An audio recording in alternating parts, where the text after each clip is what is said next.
Bir kun kelib biz ham mana shunaqangi chiroyli eshik ortidan o'zimizni hovlimizga kirib ketamiz. To'g'ri 7 sotuv maydonida qurilgan mana shu hashamatli saroy inshaalloh bir kun sizniki bo'ladi. Toshkent shahar Mirzo Ulug'bek tumani Tsalkovskiyda joylashgan haqiqiy saroy. 550 ming dollarlik premium klass sharoitlar, kattagina basseynlari va ajoyib bir saunalariga ega bo'lgan xonadonni ko'ringlar. Hol orqali mana shunaqangi keng oshxonaga o'tilarkan, nozik mehmonlar kelib qolsa mana shunaqangi hashamatli bir mehmonxonaga olib o'tsanglar ham bo'ladi.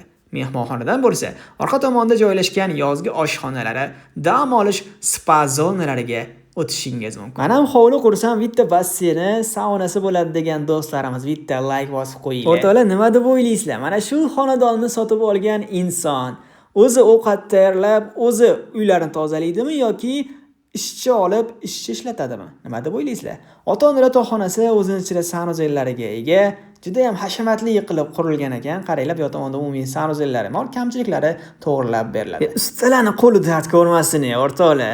Shunaqangi san'at asarlarini qilib qo'yishibdi. Ikkinchi qavatda o'zida ham katta hollari, mana bunaqangi farzandiylarga ajratilgan chiroyli bir yotoqxonalarni ko'rishinglar mumkin. Hozir juda urfda bo'lgan Venetsiyanka devorlari ham har bitta xonalarda qilinyapti. Qaranglar.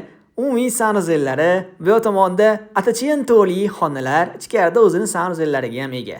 Aka-ukalar, oila a'zolari bilan mazza qilib 2-3 ta oila bo'lib yashasalar ham bo'lar ekan. To'g'rimi, o'rtoqlar?